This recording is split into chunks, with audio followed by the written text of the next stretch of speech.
I met him when I was 18. And I began in the year later, in 34, I began analysis with him. We went out there to the tower, and out of the bushes, suddenly we were standing around kind of, you know, awkwardly as one does, not knowing what was going to happen. And then out of the bushes came a man, and I was deeply impressed by him. I thought naturally he was a Methuselah, because when you are 18, you think a 58-year-old is a ready for the cemetery. He told that story, which you can read in the memories, about this girl who was on the moon and had to fight a demon, and the black demon got her. And he pretended, he told it in a way as if she really had been on the moon and it had happened. And I was very rationalistically trained from school, so I said indignantly, but she imagined to be on the moon, or she dreamt it, but she wasn't on the moon. And he looked at me earnestly and said, yes, she was on the moon. I still remember looking over the lake there and thinking, and either this man is crazy or I am too stupid to understand what he means. And then suddenly it dawned on me, he means that what happens psychically is the real reality. And this other moon, this stony desert which goes around the earth, that's illusion, or that's only pseudo-reality. And that hit me tremendously deeply. When I crawled rather drunk into bed because he gave us a lot of burgundy, that evening I thought it'll take you 10 years to digest what you experience today. Both Jung and I minded most of all about wholeness, about becoming whole, and that I got at it through my art by always trying to draw or paint things that looked whole, animals, primitives, anything that seemed still at one with itself and whole. And he got at it by studying the things that were wrong with people, and then realizing the way to get it right was to find their wholeness, to find the opposite to the thing that was destroying them so terribly.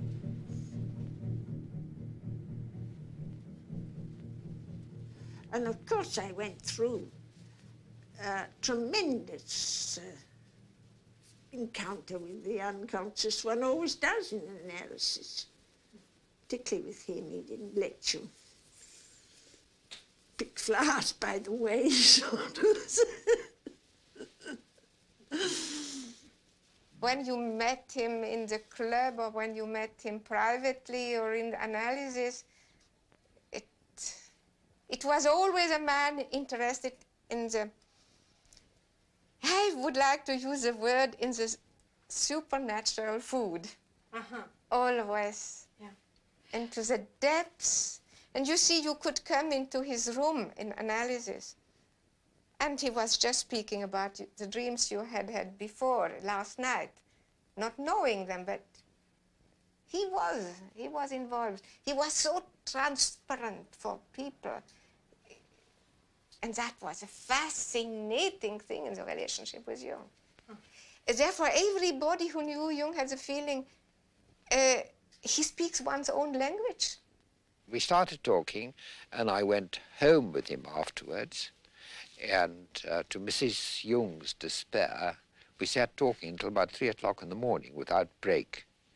And again, I had this very strange feeling, although it was snowing outside, bitterly cold, that I was sitting around one of the first fires in a camp somewhere in the bush in Africa, talking, as you can only talk in those conditions.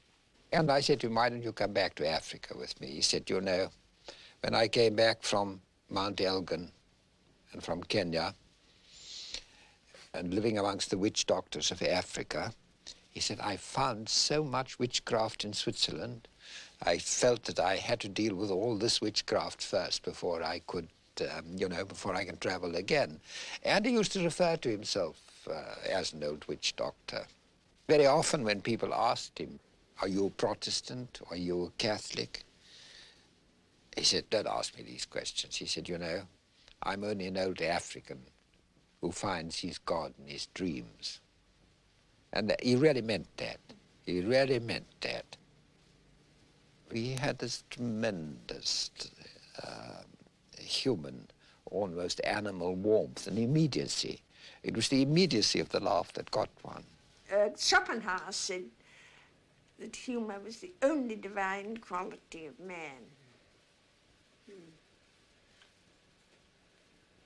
And that Basel helped him with a lot.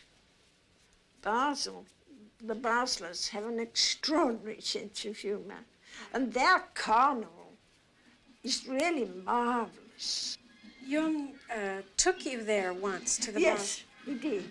A whole lot of us. We went there the night before and got up at 4 o'clock, 3 o'clock in the morning, I think, to see the so-called Morgenstreich. And the procession comes through with lights. It's most impressive.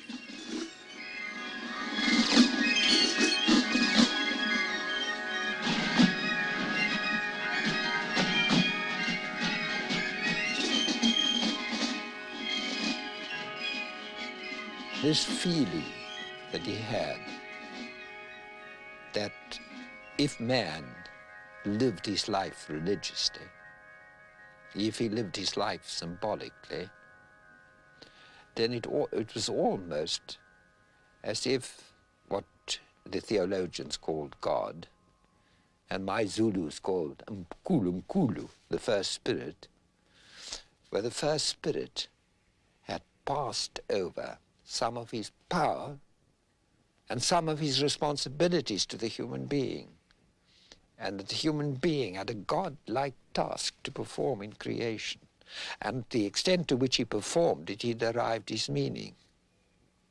It's a very important part of Jung's thinking.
Oh, well, I just paid a visit to him in Vienna, and then we talked for 13 hours without interruption. 13 hours for 13 hours without interruption. We didn't realize that we were almost dead at the end of it, but it was tremendously interesting. He was the old man and had a great experience, and he was, of course, way ahead of me, and so I settled down to learn something first.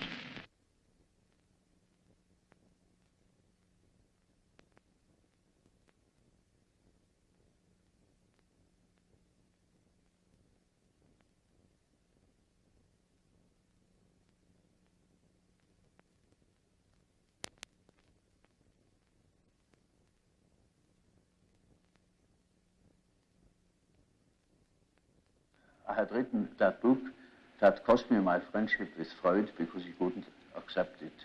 Yes. To him, the unconscious was a product of consciousness, yes. And it simply contained the remnants. I mean, it was sort of storeroom where all the discarded things of consciousness were heaped up and left. But to me, the unconscious then was already a matrix, a sort of basis of consciousness of a creative nature, namely capable of autonomous acts, yes. Autonomous intrusions into yes. consciousness.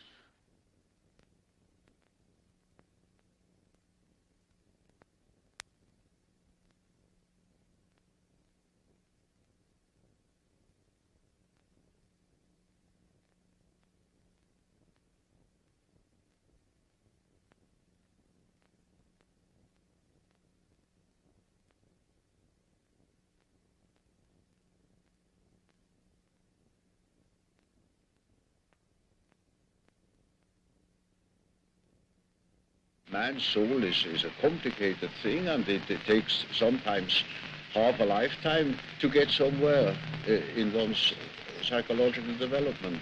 You know, it is by no means always matter of psychotherapy or treatment of neuroses. It is all psychology has also the aspect of a pedagogical method in the widest sense of the word. It is something. Education. It is an education. It is something like antique philosophy, and not what we understand by a technique. It is something that touches upon the whole of man, and which challenges also the whole of man in the patient or whatever the receiving part is, as well as in the doctor. One of the tremendous things which Jung did was to always emphasize the aspect of man's totality. And our totality is not complete unless we take our human failings into it. It doesn't mean that I necessarily have always to live my human failings. I obviously may have to take responsibility for them. But they are not only part of me, but they are part of every human being. That is to say, it is part of man. Consciousness is one factor, and there is another factor, equally important, that is the unconscious, that can interfere with consciousness any time it pleases.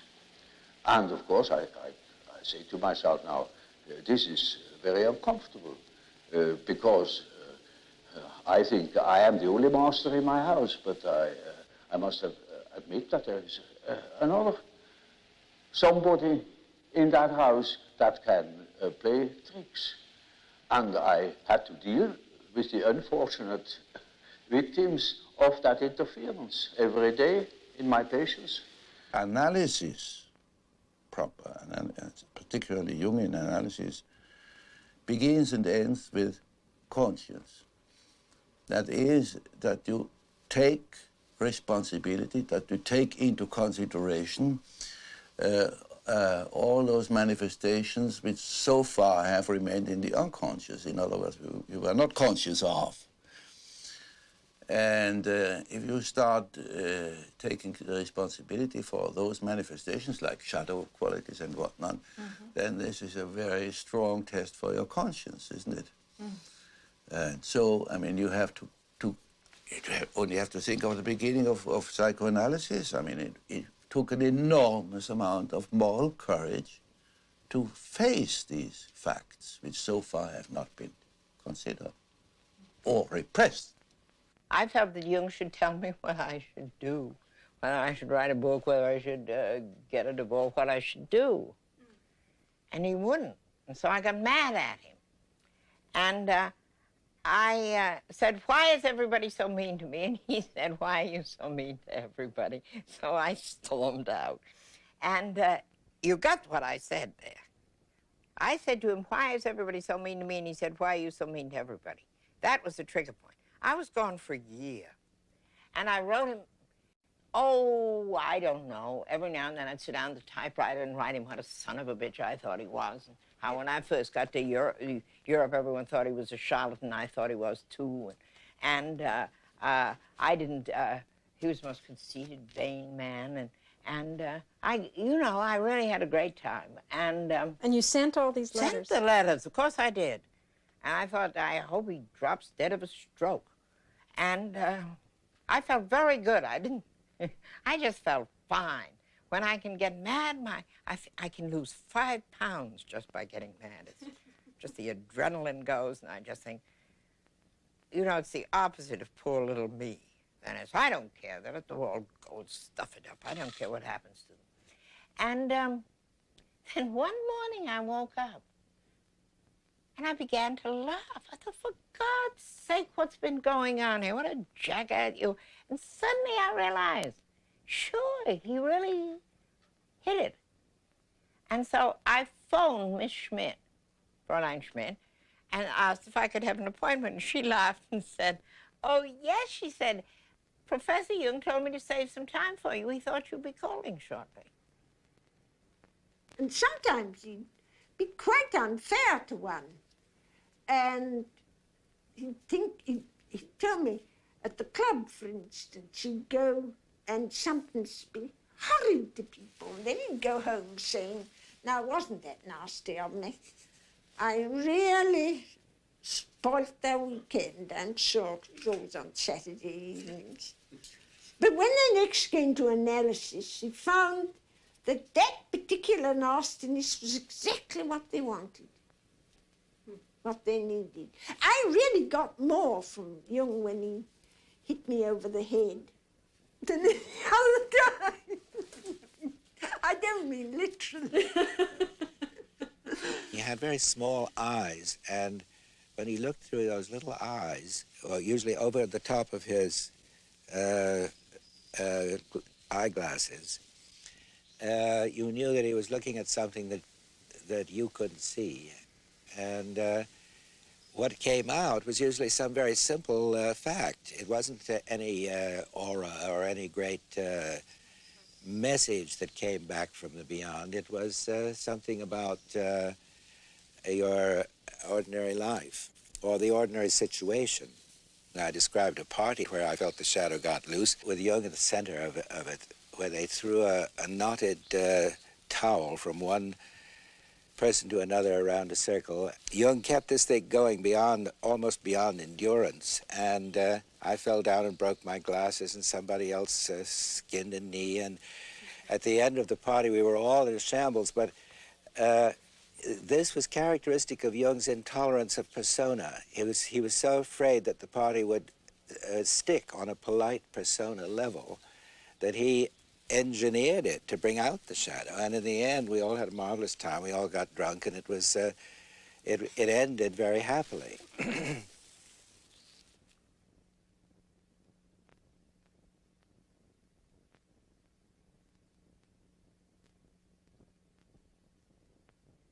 He became a human being, and a total one. I mean, he included everything. He could be terrible. He could be terrible. He could be absolutely terrible. In these ranges. Yeah.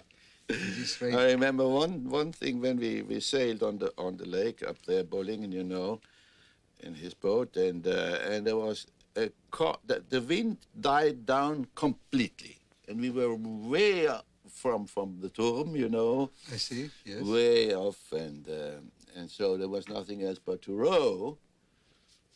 And I was an old sailor, and you know, I knew how to row, indeed, better than he did, as a matter of fact. And also young. So I went and rowed, and he started criticizing me for every single part of a movement I made with those two rows. You know.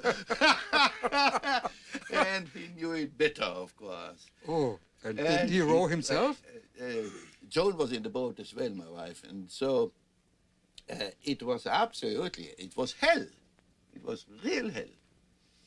Until I said, good, fine, do it yourself. Yes, you finally said. And he did it? Yes, he had to. Oh, he had to if you gave. He Yes, had to. Yes. I wouldn't make one single move. So, and did he ever apologize? For No, no. Really? Oh, he could be terrible. Oh, he could be real terrible. When I was his secretary, he grumbled at me with a very loud voice. And he was, he didn't like when I took it personally. So I took it. And sooner or later, there was a big and very beautiful, how do you say, belohnung, recompense, a compensation. He compensated it. He knew exactly what he had done. And then one was rewarded if one could stand it and if one didn't took it personally. You see, he was so burdened by his ideas and by people outside and his inner figures. So I understood it quite well. He had to have a let out, besides ventil. Ventilate. And vent out. Ventilate. The steam has to go out. Yes. And it sometimes came out on you when you were there. Yes, why not? Yeah. The personal shadow is the personal shortcomings of things which every human being could be conscious of, which is not archetypal. For instance, such things as greed for money or jealousy, inferiorities which everybody has, but prefers not to know about. If one is jealous or if one is suddenly possessed by wanting money or so on, one could know about it if one is honest with oneself. But the collective shadow has to do with the dark side of the archetype of the self. That means it's the shadow of the God image. In the Christian tradition, it would be the devil. And that has always been personified and felt as something which has not to do directly with the human being. I mean, if somebody is possessed by the devil, he's much worse than just, he's not human, it's demonic. And, but on the other hand, generally that merges. First you have this area of dim, dark side, and behind it lurks the other. I've, for instance, seen that when Germany went to the devil in Nazism, people fell into it through their personal shadow. For instance, they didn't want to lose their job because they were clinging to money. That was their personal shadow. But then they joined in with the Nazi movement for that reason and did much worse things than they would have done normally under normal social conditions. So you can say the personal shadow is the bridge to the collective shadow, or the open door to the collective shadow. But the collective shadow comes up in those terrible mass psychoses. It's like if you have a room and there's one door not shut, and there the devil can come in. And if you know your personal shadow, you can shut all the doors.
I think that it's quite an important fact historically that there were very few of us that intentionally became analysts.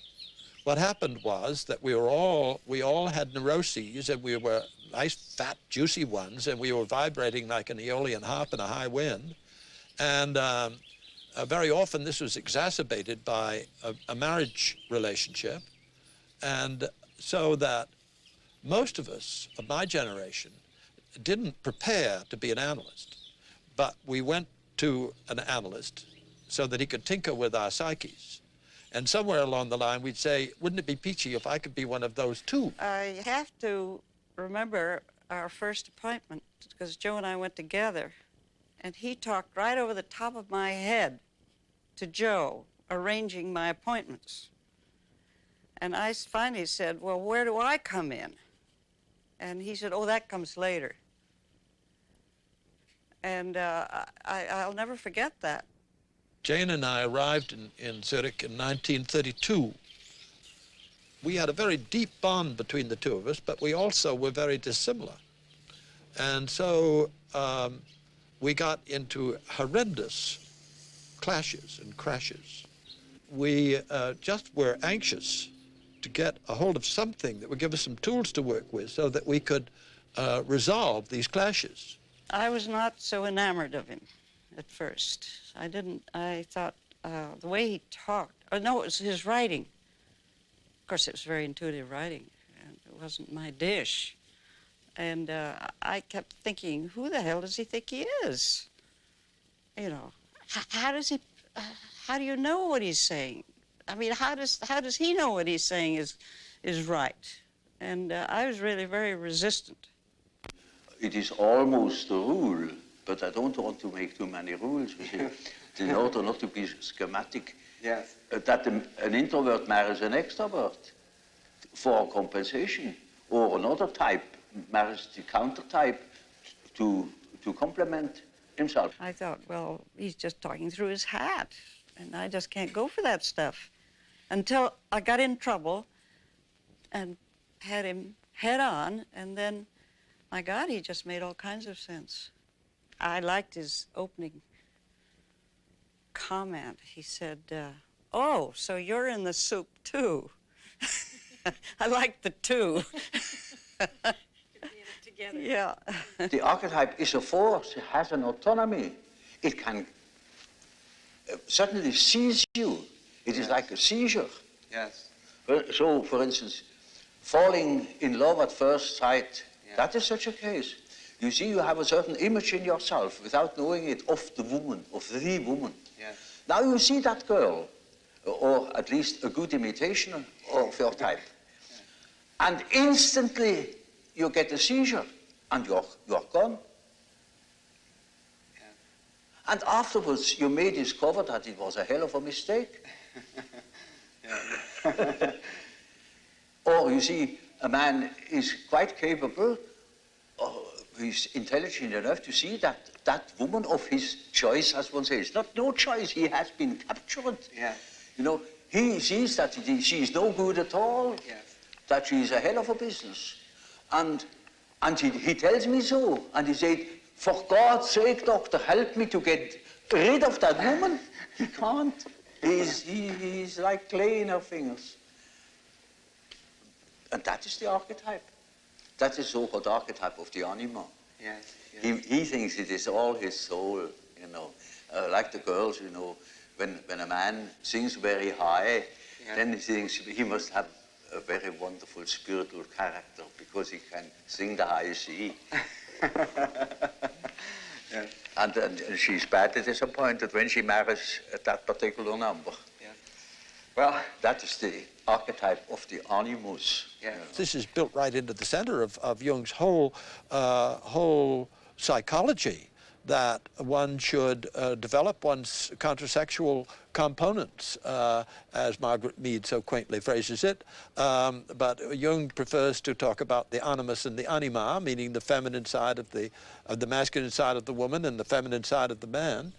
And so that all of us who are really committed and involved in the Jungian world are very busy trying to develop our animuses or our animas, and we don't ever expect that it's going to be quite a dead heat and that our voices will alternate from soprano to basso, or that we are going to get a reissue of our vital parts. But on the other hand, we do feel that usually going on a two-step operation, first with the projection of one's anima or one's animus, and then the gradual peeling of it off and taking it back in again and assimilating it and hopefully integrating it into one's consciousness, that this androgynous or almost androgynous state of being is the way one hopes to be before they throw the switch. In the beginning stages of a relationship, there is generally a lot of projection mixed up with it. And that is responsible for all those love quarrels. I mean, she makes demands which he can't fulfill, and he makes demands she can't fulfill, and animus anima crossing the swords. And I mean, if you tape record a love quarrel, it's the same all over the world, literally. And that is projection. And if people don't run away, but work it out and take back all what is projection in it, then appears or is peeled out of all this the true relationship. Now, it might be none. And then it would be like the Freudian thing, goodbye, and now I see you simply represented that and that in me, and thank you very much, goodbye. Or there might be a tremendous amount of relationship, true relationship built up, which is not the same thing as projection. The intensity of our struggle suddenly became clear to me that Jane had a thinking function developed, and I had a developed feeling function. And of course, that was upside down. Everybody knows that men think and women feel, only what didn't happen to be so with us. But I think that what he did for women came through his tremendous interest in the individual. And women could be individuals too. And this problem of what is feminine and what is masculine and so forth and so on almost came as second to that. Mm-hmm. So I think in a sense, and then of course his discovery of the animus and the anima, that did a lot. Jung was not apt to be a father figure. He was in an astonishing way near to you. Natural. He could sit down and after 10 seconds you felt to speak with a brother, not with a father. And if you have had this brother relationship to him, where you discussed in a free way, where you accepted that he got angry, where you also were ready to get angry at him, as men do in an upright, clear way, it was easy to get along with him. But the moment where one thought that he was a father figure, he was for men very destructive. Because he was too irrational to give a guidance as a father. He changed too openly, too often his mind to give such a guidance. Now, it's a natural thing to change one's mind. But a normal thing. But a father should give a certain guidance. And he had no intention at all to give a guidance. So for men, it was often difficult because the moment men look, and many men look for a father, whereas with women it went along much better because a woman doesn't look so much for a father, she looks for a lover. And he was charming, seducing, and there he offered transference, often a little bit too much. But with a great healing power. With a great healing power. Well, what about the atmosphere in Zurich at that time? Well, that's what put me off. Oh, the cultism was just reeking. It was just awful. There were the transferences. And I swore I would never get a transference. That one thing I decided right away, because it just looked too awful. I mean, these people were just goofy. And, but I got a transference. Couldn't help it. Couldn't help it. Because, I mean, after all, you get a transference because what's missing in you has got to be seen in somebody else. And there was plenty missing in me, you know, and with a man of Jung's caliber, there's a lot missing.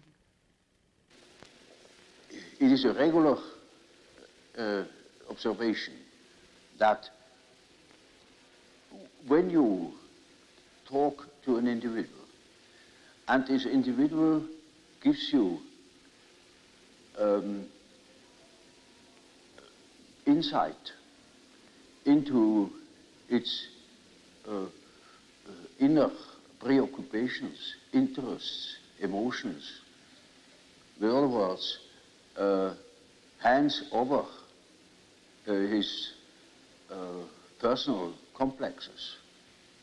Then you get slowly and nilly-willy into the situation of a sort of authority. Yes. You become a point of reference. You know you are in possession of all the important items in a person's development. Now you see, that creates an emotional relationship to the analyst. And that is what Freud called the transference. Yes. Which is a central problem of analytic psychology. It is just so as if these people had handed out their whole existence, and that can have very peculiar effects upon the individual. Either they hate you for it or they love you for it. Yes. But you are not indifferent to them. But I never felt as though I had too much transference. It didn't last too long because Jung, the one nice thing about, or the good thing about him was he gave so much of himself. He just gave you everything he had. So it wasn't as though you had a hangover. You got it all, you know? I never felt in awe of him. I just thought sometimes he was funny. When we used to have a little argument about God, he said, oh, you know, I'm not so sure about God. I'm perfectly willing if he shows up, fine. I used to say to you, of course, if he shows up, he'll probably look like you. And, I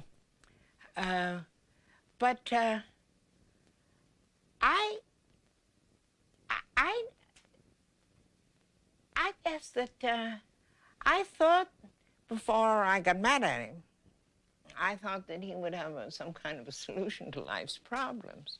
Then I found I had to find the solution myself, which I suppose was what he did. Brings you to that point.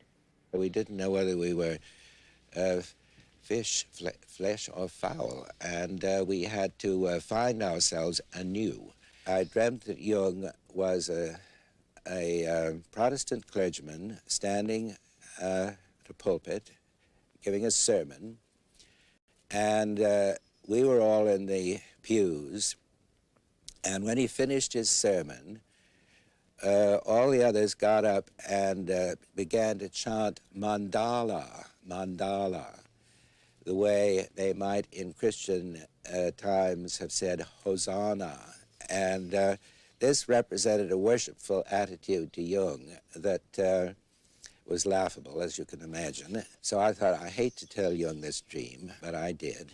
And he said, well, of course you should feel that way. I was simply projecting my own Protestant background, making Jung a father figure, making the other people into a group which they were not.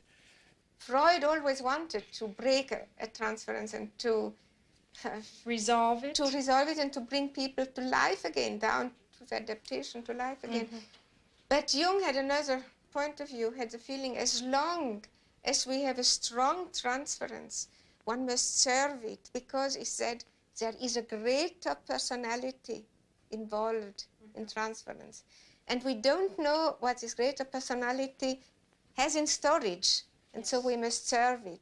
And that was tremendously difficult for Jung. He often told us, you see, I should have 10 lives in order really to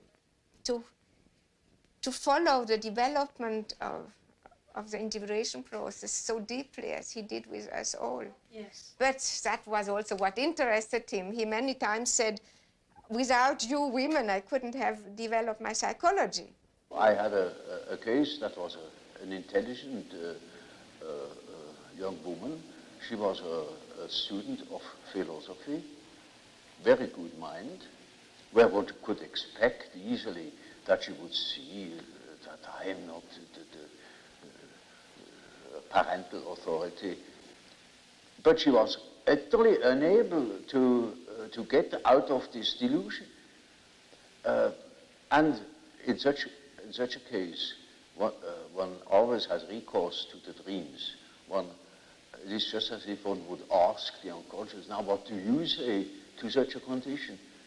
You see, she says of the unconscious, of course I know you are not my father, but I just feel like that. It is like that. I depend upon you. And I say, now you see what the unconscious says. Now the unconscious produces dreams in which I really assumed a very curious role.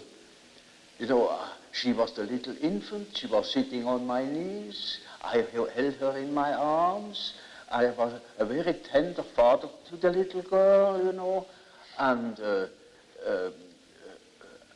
more, her dreams became emphatic in that respect, namely that I was a sort of child, and she is a very little, frail human thing, you know, and quite a little girl in the hands of an enormous being. And the last dream of that series was, I cannot tell you all the dreams, was that it was out in nature. I stood in a field of wheat, an enormous field of wheat that was ripe for harvest. And I was a child. And I held her in my arm like a baby. And the wind was blowing over that field of wheat. Now, you know, when the wind is blowing over a wheat field, these waves in the wheat field. Yes, yes. And with these waves, I swayed like that, putting her as if it were to sleep, you know. And she felt as being in the arms of a god, of the Godhead. Mm-hmm. And I thought, now the harvest is ripe. Yes. And I must tell her. And I told her, you see, what you want and what you project into me, because you are not conscious of it, is you have the idea of a deity. You don't possess. Therefore, you see it in me. Yes. That clicked. She suddenly became aware of an entirely heathenish image. Yes. That comes fresh from the archetype. She had not the idea of a Christian God or of an Old Testament Yahweh. It was a heathenish God, you see, a god of nature, of vegetation. He was the wheat himself. He is the spirit of the wheat, the spirit of the wind. And she was in the arms of that Newman. No. Now, that is the living experience of an archetype. Now, that made a tremendous impression upon that girl, and instantly it clicked. She saw what she really was missing, that missing value, that was in the form of a projection in myself and made myself indispensable to her. Yes. And then she saw it is not indispensable, because it is, as the dream says, she is in the arms of that archetypal idea. Now that is a luminous experience, you see. And that is the thing that people are looking for. Yes. An archetypal experience that gives them an incorruptible value. You see, they depend upon other conditions. They depend upon their desires, their ambitions, depend upon other people, because they have no value in themselves. They have nothing in themselves. They are only rational, and they are not in the possession of a treasure that would make them independent. But when that girl can hold that experience, then she doesn't depend anymore. She cannot depend anymore, because that value is in herself. And that is a sort of liberation. Yes. And that is, of course, makes her complete, you know. Inasmuch as she can realize such a luminous experience, she is able to continue her path, her way, her individuation. The acorn can become an oak and not a donkey. If you have a relationship to C.G. Jung, then you have to work on it, and the meaning is a result, perhaps, you see. One can say I projected on him a father, but I also projected on him a mother, you see. And the one who accepted me, I could say. And from this, in the course of the years, I found a place in this world. I found a place in myself and in the world. A transference is a projection. Yes. So I projected on him this and that, and he took it seriously, and he acted accordingly. But he never laughed at it. He accepted it. He accepted it. I remember once a patient wanted to marry Jung. She was convinced that he was the man for her and for her lifetime. In vain, Jung explained to her that he already was married. She continued to be convinced, and therefore Jung accepted. She went on, prepared a marriage deal, had printed cards, everything was ready. Jung continued to accept in full confidence of unconscious reactions coming from the patients or from him.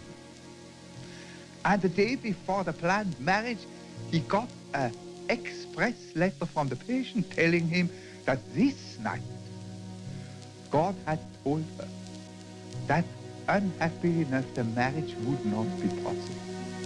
The patient came out of her psychosis, had always in her memory this event, and was completely balanced afterwards.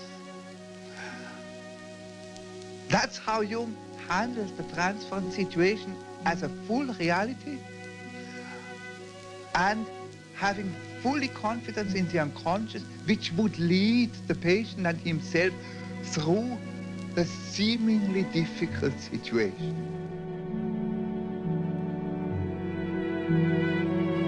He could see what every woman was really substantially like, and helped her to find her main interest: literature, politics, psychotherapy, or astrology, or what you want. He had an art to follow a person until she found herself.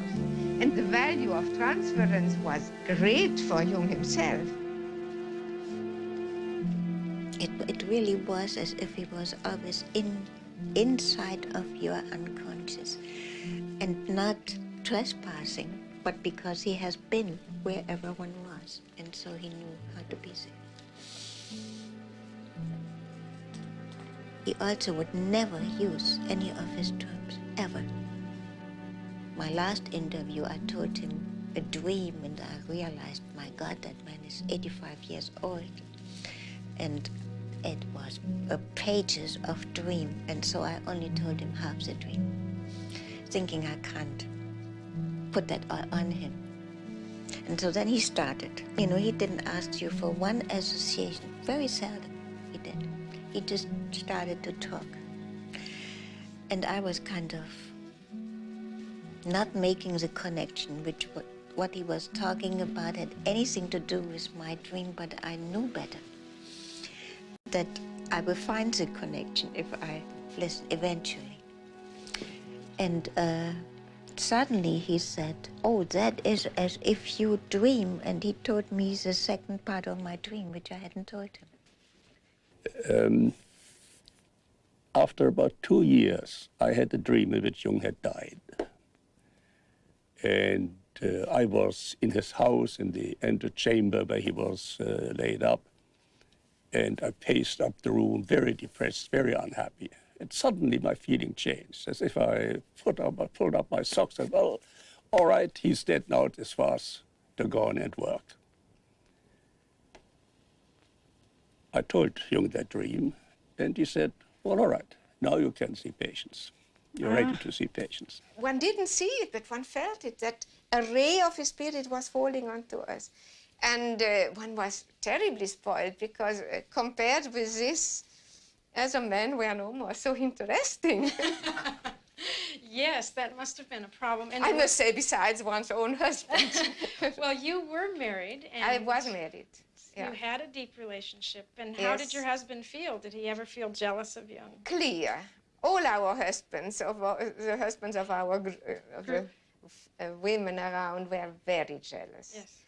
But since they knew, understand, that Jung was not falling into the traps and wishes of the women, so they had not to be really jealous, because Jung never misused his position and all these transferences.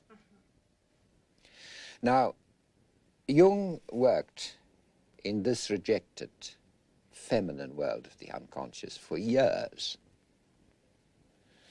People came to him. He was particularly successful with women patients. And one person came into his life very early on, because she's already with Jung and Emma Jung at the famous conference in Vienna, where they are all photographed together. And that is Tony Wolff.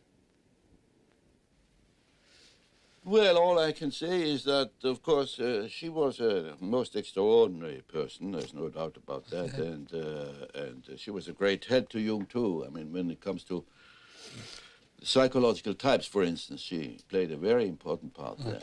In his development of his ideas. He had all his knowledge in philosophy and so on and so forth. And she had been one of his patients to begin with. I see. Oh, yeah. And I remember very well, he was very proud of the fact that he had succeeded in curing her. A lot of people who knew her said that they despaired of her ever recovering from whatever her psychological disturbance was. I think one must accept that it was profound enough to fit the rare, exceptional spirit that she was, because in a sense, the rarer, the more exceptional the spirit, the deeper the psychological suffering. And Jung managed to bring her out of this, so that by the time of the famous Vienna conference, she was already an integrated, working personality. And to me, that photograph is very moving, because the one who looks young, as if she's just been born, is Tony Wolff. She sits there with these large eyes. Jung had an instinct that what was wrong with life, what made life tear apart, made it incomplete, was because the feminine was rejected, driven insane, driven mad by a world of men, rejected by a masculine-dominated world. And that time when he let himself go And when he landed deep down in what he came to call the collective unconscious, all of this rejected feminine in himself confronted him. Tony Wolff was being analyzed by Jung. When Jung started to have his active imagination, it really got going and he got rather unstable. And that Tony Wolff simply said that she wasn't going to go on with her analysis with him and that she was going to have a relationship with him. And more or less, I gather, took him by the ear and did so. In this unfamiliar, terrifying underground of the collective unconscious, she was Jung's guide, to such an extent that she lived with him. And she took over the whole of the burden. And of course, the tensions caused by that in Zurich and in the family must have been tremendous. She reflected his anima in a way that Mrs. Jung didn't. It was she who introduced him to all the Eastern things, Eastern spirituality, Eastern philosophy, and so on. They were lovers, I take it? Oh, yes. Yes. Emma knew of their relationship, but she didn't wish to divorce you. Oh, good gracious, no. It would never have entered her head. No, I see. I mean, that wouldn't have been done. I mean, That's rather unusual. No, I don't think so. Not at that time. I mean, I don't even think nowadays. I mean, she had 4 children, and I don't think that Jung would have wanted a divorce at all.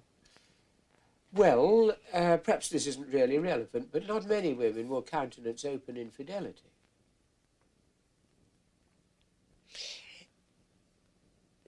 Please forgive me. I am not so sure if that is not a kind of British, maybe even English prejudice, conditioning, or something.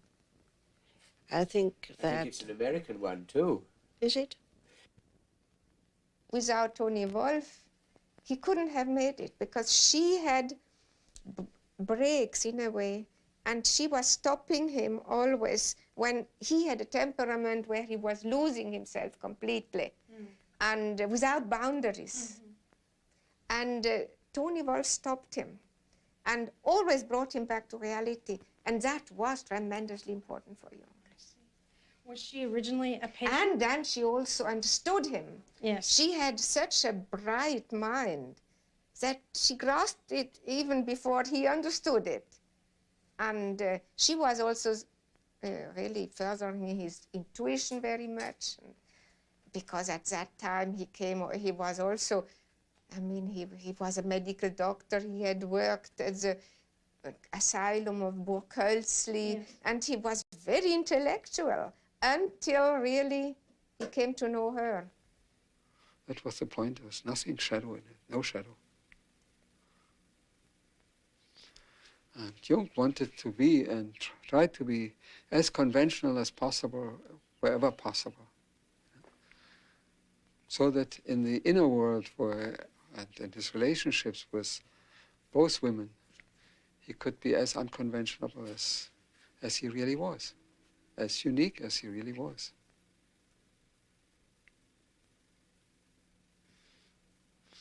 No, it was quite a thing for him to do around 1910. You know, the Victorian age wasn't quite so far gone, and it wasn't anything he hid. You know,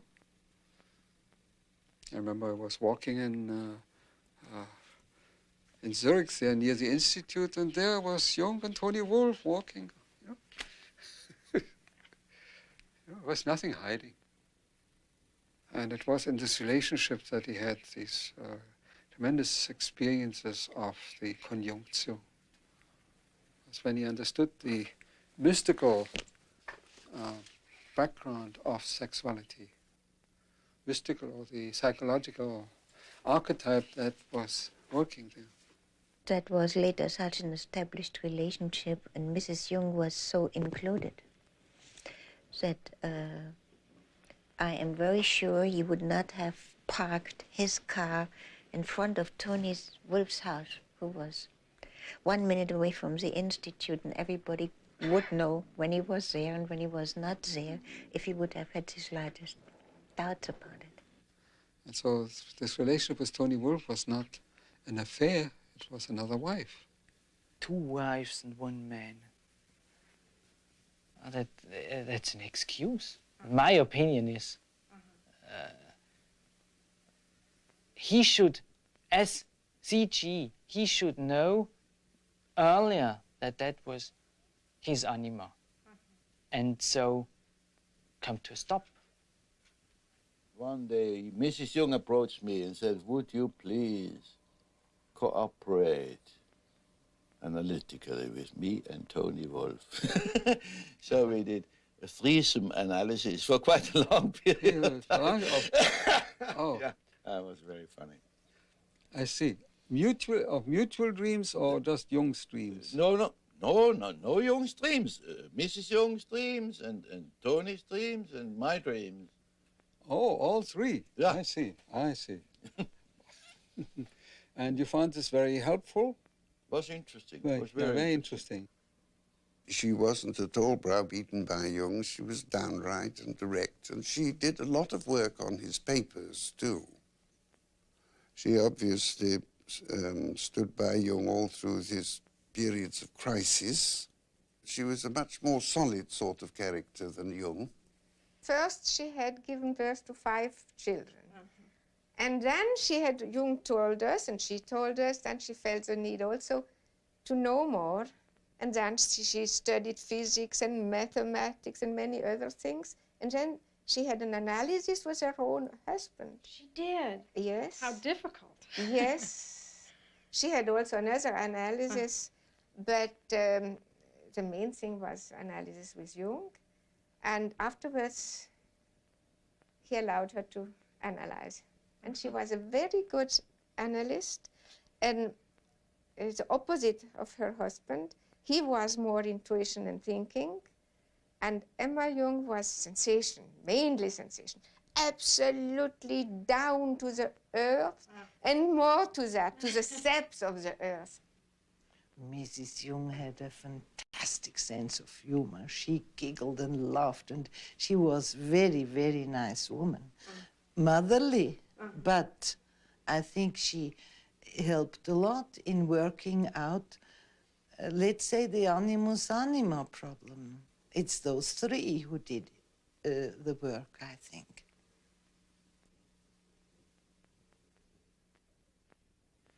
Emma Jung said to a close friend of mine just before she died that she had never ceased to be grateful in her life for Tony Wolff, because Tony Wolff was able to do for her husband something that she could not have done. I think what's remarkable is that they made it. And I think they're the ones, that Tony and Emma are the ones that made the threesome situation possible. They worked out something between them. Jung, in his dedication copy of Answer to Job, wrote, well, I have to translate it, unasked, dropped from heaven. Ungefragt vom Himmel gefallen. So, no, I think naturally the relationship changed, the relationship do change, but it existed.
And he was always very present and very concerned also about the future of life on this globe. I think he needed space and quietness to meditate about them and to find as much answer as he could find. It was at the same time, I think, a total participation, but also, well, I wouldn't call it a withdrawal, but a philosophical distance, or I don't know how to call it.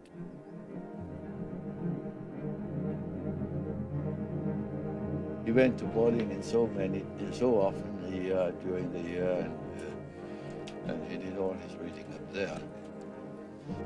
Most of the reading was done there, and also most of the writing? Also the writing.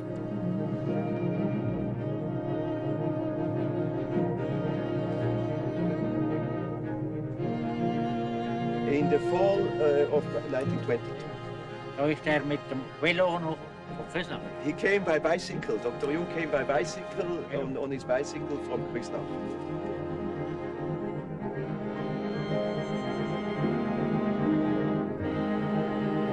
The western part of the land was sold by Mr. Buchenwalter's father to Dr. Jung. Mr. Buchenwalter's father and Dr. Jung had a very good relation. Das ist der Bruder. Gerade am Film. Ja, nein, ist schon. Und der Bruder auch noch. Großvater. Und ja, sie haben das im letzten Moment beschlossen. Ja, mit jedem geredet. He spoke with everybody. Dann hat er auch gesagt, behalten. And when they were in trouble, you see, for instance, with bringing in the hay before it came raining, Dr. Jung would help them.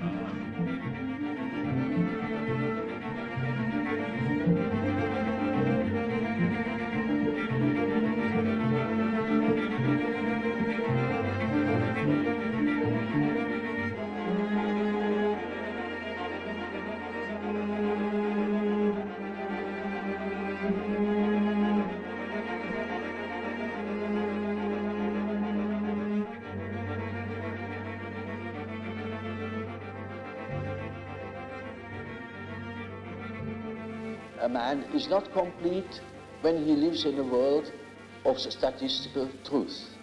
He must live in a world of his biological truth. Man has always lived in the myth. And we think we are able to be born today and to live in no myth, without history. That is a disease. That's absolutely abnormal, because man is not born every day. He's once born in a specific historical setting with specific historical qualities, and therefore he is only complete when he has a relation to these things. It's just as if you were born without eyes and ears, when you are growing up with no connection with the past. From the standpoint of natural science, you need no connection with the past. You can wipe it out. Yes, yes. And that is a mutilation of the human being. He had what the Greeks called techne, hence our word technology and so on. And techne means also art and skill. He lived his sensation, I think, in its natural state, and therefore it was very creative. He looked at the wall in his last years. You see the irregularities of the stone would create that picture, and then he would carve it out.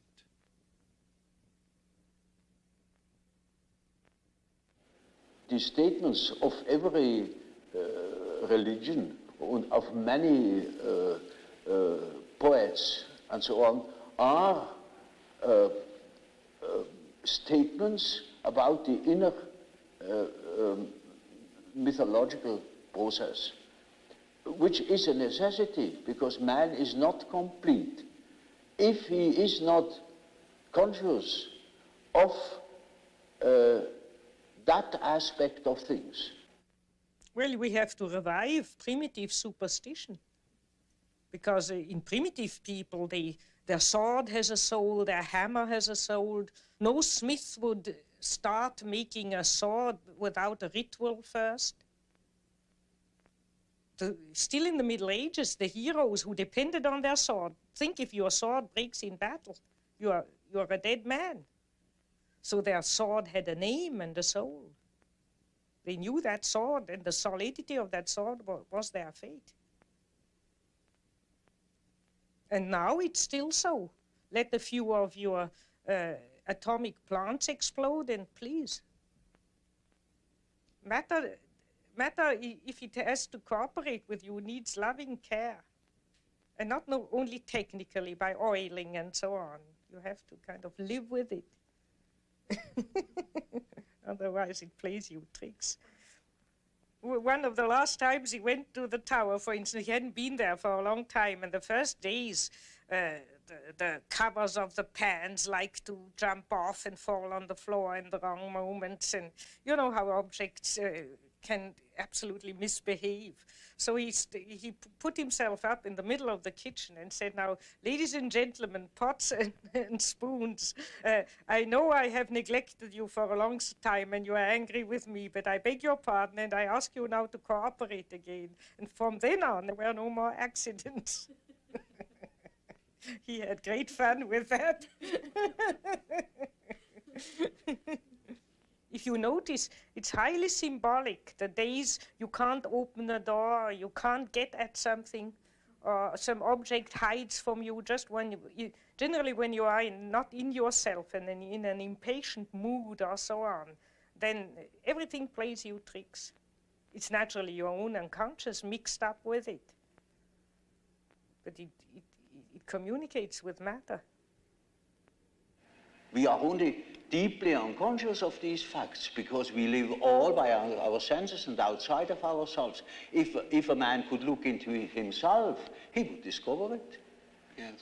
And when a man discovers it, in our days, he thinks he's crazy. And he may be crazy. He played a lot along the lake, and he did it very often alone. He took always a little shovel, removed the sand, and then played with little rivers and so on. And he said when he was 83, he said one day when we were playing, I was generally watching him, playing a bit with him. And he said to me, you know, only today I have suddenly thought, what am I doing when I'm playing like that? That's what I have done all my life, digging out springs. He was just enjoying that. He called it the waterworks. And always before he was writing, he did some days or even weeks of waterworks till he was in the right mood, and then he began writing. I sat sometimes for hours beside him, just watching, not talking. Once an old peasant went along and said to me, isn't this Professor Jung not a world-famous man? And I said, yes. He is, and he said, wouldn't think it if you see him like that. I have the feeling I am able to help this thing which guides my life. I am not doing it, but I can help him in some way. And that's something which probably Jung has invoked in me. Your good ideas are not produced by your will. It comes to you. You must make yourself ready. I think that's all, and you must have a certain amount of interest. And that's also when you have a difficulty in yourself, you must be interested. You must get the answers from somewhere. You can't produce it yourself. You can't calculate it, and it must. At least most of the important things come from somewhere, and the rest you can then afterwards work out by a kind of technique or routine, and so on. But you can't do everything with routine.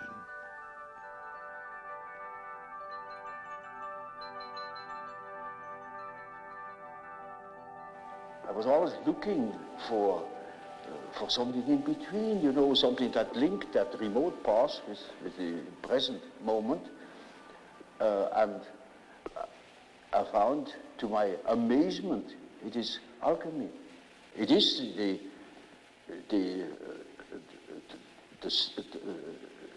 basis of our modern way of conceiving things.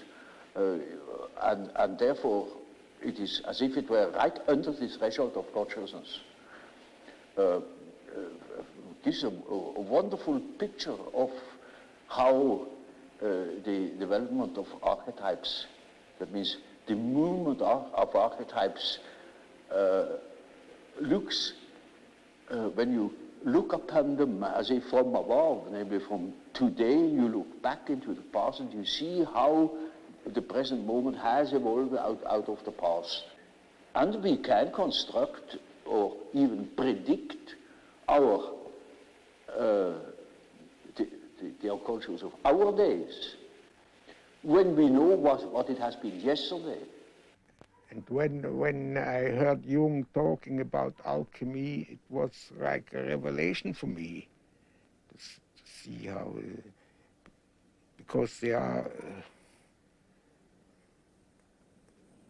religious ideas which are on the foundation of all these scientific work. The energy that you do, that you start to do chemistry, comes from somewhere which is not a really rational thing. It's an emotional thing. For Jung, religion was an attitude. For Jung, religion was an attitude to life and had absolutely nothing whatever to do with any kind of creed. And he was actually ambivalent about creeds, because on the one hand he said that a creed would stop you from having an experience, and since he believed that religion was not only an attitude but had to do with experience, personal experience, if you block it by a creed, obviously you can't have an experience. But at the same time, he also thought that a creed might be a tremendously important framework for someone whose ego was too weak to stand the horror, the void of complete loneliness. He was always saying, why don't the priests go down with me into the collective, into the unconscious of modern man, to learn what the modern soul is about before they start to cure it, because nobody would look at the soul of man in the modern way. They all behaved, as I said before, as if creation was accomplished, if the soul was an accomplished fact. And it wasn't. That's why the book of Revelations had so much meaning to Jung. And that's why he saw it having its place in the Bible. You know, Calvin fought very desperately to have the book of Revelation removed from the Bible, because he calls it a dark and dangerously obscure book. But it really is very meaningful, because it's the one book which suggests that the revelation of God doesn't end with the coming of Christ. There is more to come. That religion is a process of continuing revelation and experiencing of revelation, and being obedient to your greater awareness of becoming in life. He was very conscious of the center of his being, which he called the self. And he would talk about the God image living, being alive in this center of our whole being. He always said he did not wish to discuss the existence of God, because this was a metaphysical question which he was not prepared to go into. But from the psychological point of view, he knew that the God image was within oneself. The God image changes. God does not change.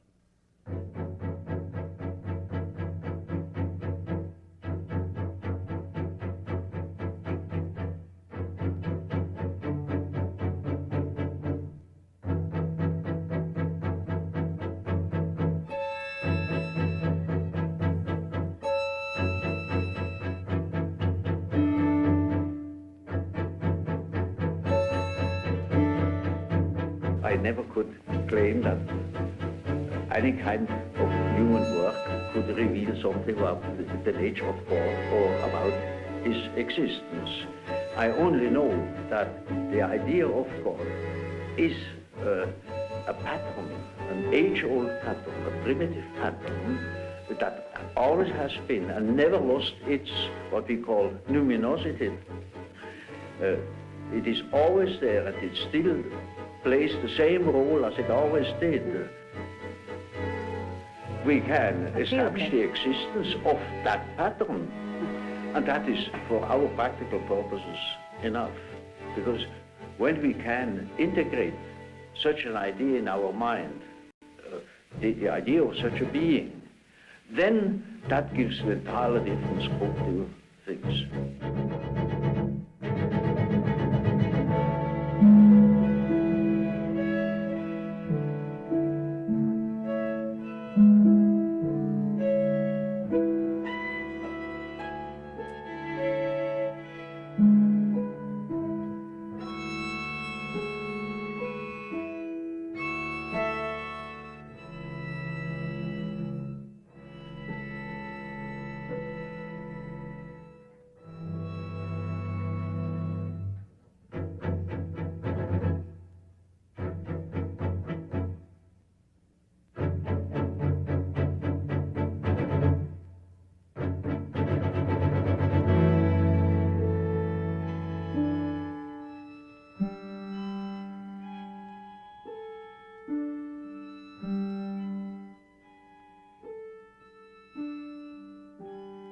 Does not project, you see, so to speak, or does not confuse the image of God that exists in man with God himself, who says he cannot make any statements about God, but about the image of God as it exists in the human being, you know. And so this whole ego-self relationship is really at the, so to speak, at the basis of Jung's work. That's all it is about, you know. But the self-experience as something inside man, but not the same as the ego, you know? But he doesn't project it. Jung puts the burden squarely on each person. And this psychology of individuation, of making what you are and what you've inherited of the universe, of making that specific, of making what you've got of the collective in you, making that individual and carrying it as an individual, and not only standing still in it, but allowing an act of becoming in the midst of your being to become your own way of moving through life. This is the hardest thing you can ask of human beings. What would you say the main value of the research and the writing that you and Jung have done on alchemy is?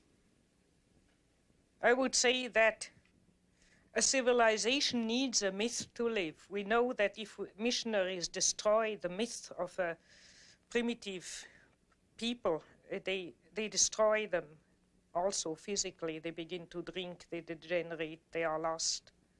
And no civilization can live only from welfare. It needs a myth to live. All great civilizations, when they were flourishing, had a living myth. And I think that the Christian myth on which we have lived has degenerated and has become one-sided and insufficient. And I think that alchemy is the complete myth.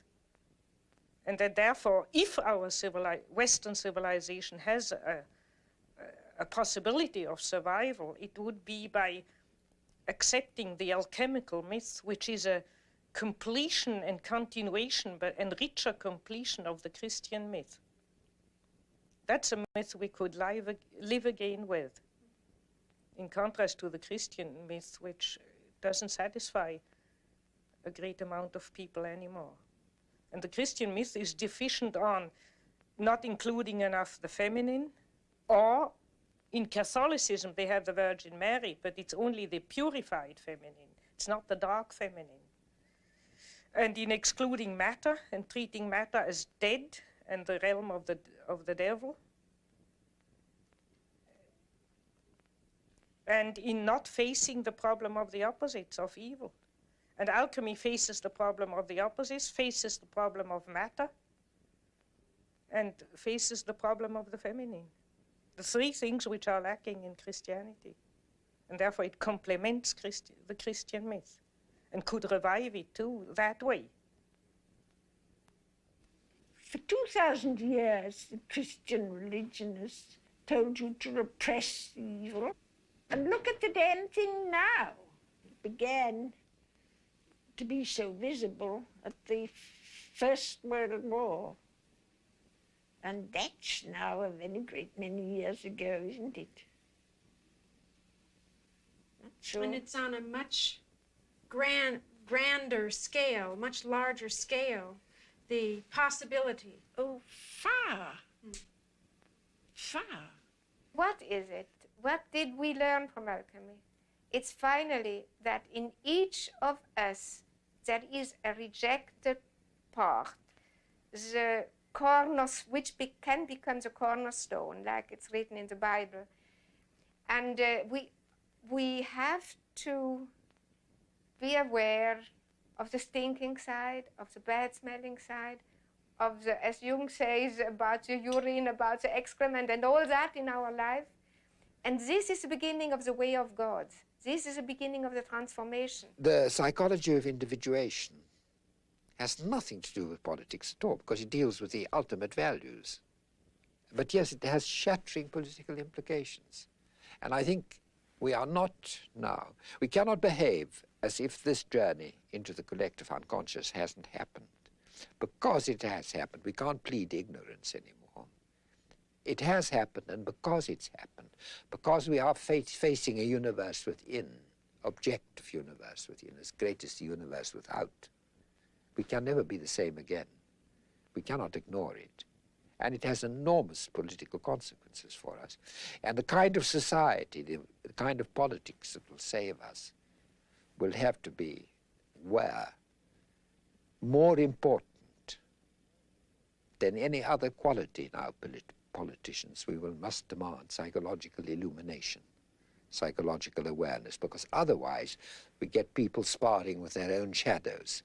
Otherwise you get nations, as we had in 1939, like the Germans, projecting their shadows onto the Jews. And then when they were eliminating the Jews, onto the Poles and God knows what not else, you see. And Jung often said to me, he said, the human being who starts by withdrawing his own shadow from his neighbor is doing work of immense, immediate political and social importance. What you would call the personal shadow of people didn't upset him. He just grumbled and cursed a bit, but that's not the problem of evil. It's that major evil of complete destruction which worried him. And his real approach to that was the inner work yes, that he did. The only thing you can do, to confront yourself with it where you are. All the rest, all the benevolent, if benevolent preaching would help, then we would be out of the trouble long ago, because we get a lot of benevolent and reasonable preaching, but it doesn't help. So the only place where you can really put the hand on it and deal with it body to body, the problem of evil, is in yourself. And there you have the hope to change something, but the hope to change the world is a childish illusion.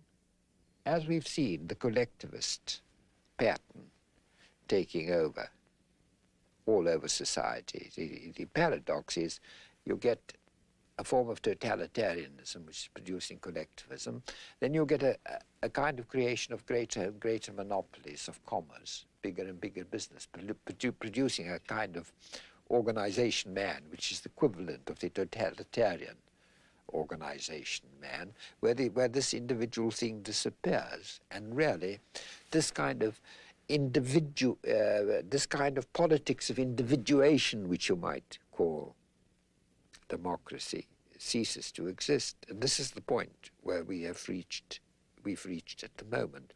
And at this point, all that's inferior, which Jung used to call the shadow in man, tends to come to the surface. The world hangs on a thin thread, and that is the psyche of man. Nowadays, we are not threatened by elementary catastrophes. There is no such thing as an H-bomb. That is all man's doing. We are the great danger. The psyche is the great danger. What if something goes wrong with the psyche? You see? And so you see, it is demonstrated to us in our days what the power of the psyche is of man, how important it is to know something about it, but we know nothing about it. Nobody would give credit to the idea that the psychical processes of the ordinary man have any importance whatever. One thinks, oh, he has just what he has in his head. It is all from his surroundings. He's taught such a thing, believes such a thing. And particularly if he's well housed and well fed, then he has no ideas at all. And that's the great mistake. Because he is just that as which he is born, and he's not born as tabula rasa, but as a reality. Yes. Jung had a vision at the end of his life of a catastrophe. It was a world catastrophe. I don't want to speak much about it. One of his daughters took notes and after his death gave it. And there's a drawing with a line going down, up and down, and underneath is the last 50 years of humanity. And some remarks about a final catastrophe being ahead. But I have only those notes. Mm-hmm. What is your own feeling about it, the world situation? Well, one's whole feeling revolts against this idea. But since I have those notes in a drawer, I don't allow myself to be too optimistic. I think, well, we have always had wars and enormous catastrophes, and I have no more personal fear much about that. I mean, at my age, if you have anyhow soon to go, so or so, egocentrically spoken. But the beauty of all the life, to think that the billions and billions and billions of years of evolution to build up the plants and the animals and the whole beauty of nature, and that man would go out of sheer shadow foolishness and destroy it all. I mean, that all life might go from the planet. And we don't know. On Mars and Venus, there's no life. We don't know if there's any life experiment elsewhere in the galaxies. And we go and destroy this. I think it's so abominable. I try to pray that it may not happen, that a miracle happens. Do you find that young people that you see now are aware of that it's in their consciousness? Yes, it's partly in their unconscious and partly in their consciousness, and I think in a very dangerous way, namely in a way of giving up and running away into a fantasy world. You know, when you study science fiction, you see there's always the fantasy of escaping to some other planet and begin anew again, which means give up the battle on this earth. Look, consider it hopeless and give up.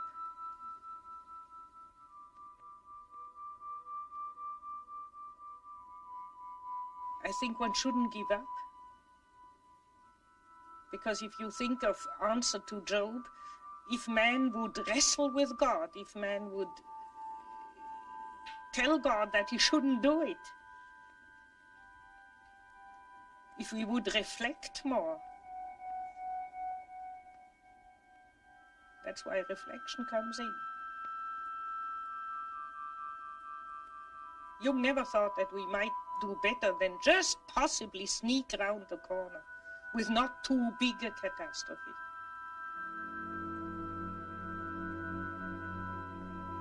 When I saw him last, he had also a vision while I was with him, but there he said, I see enormous stretches, devastated, enormous stretches of the earth.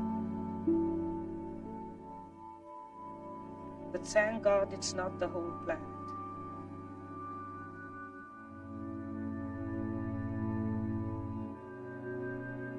I think that if not more people try to reflect and take back their projections and take the opposites within themselves, there will be a total destruction. There are a lot of people who go through life and the unconscious is no reality to them. They say at breakfast, I had a funny dream, and that in the afternoon they don't know anything about it anymore. But if they paint them and interpret them and think about them,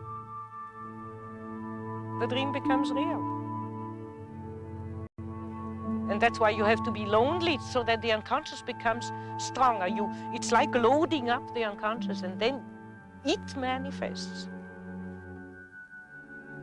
Hermes Trismegistus said in one active imagination to an alchemist, I am the friend of whoever is lonely. We have now, you see, it's a man who pours water into the fish. Now the fish is the unconscious, the content.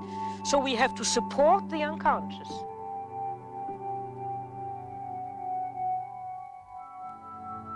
It's not enough to just have it.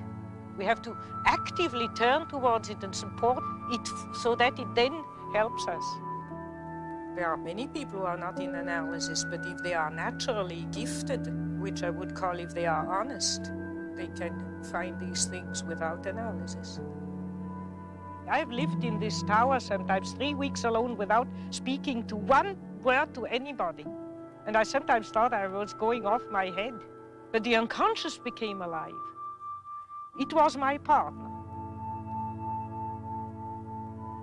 There are no other similar beings like man that are articulate and could give account of their functioning.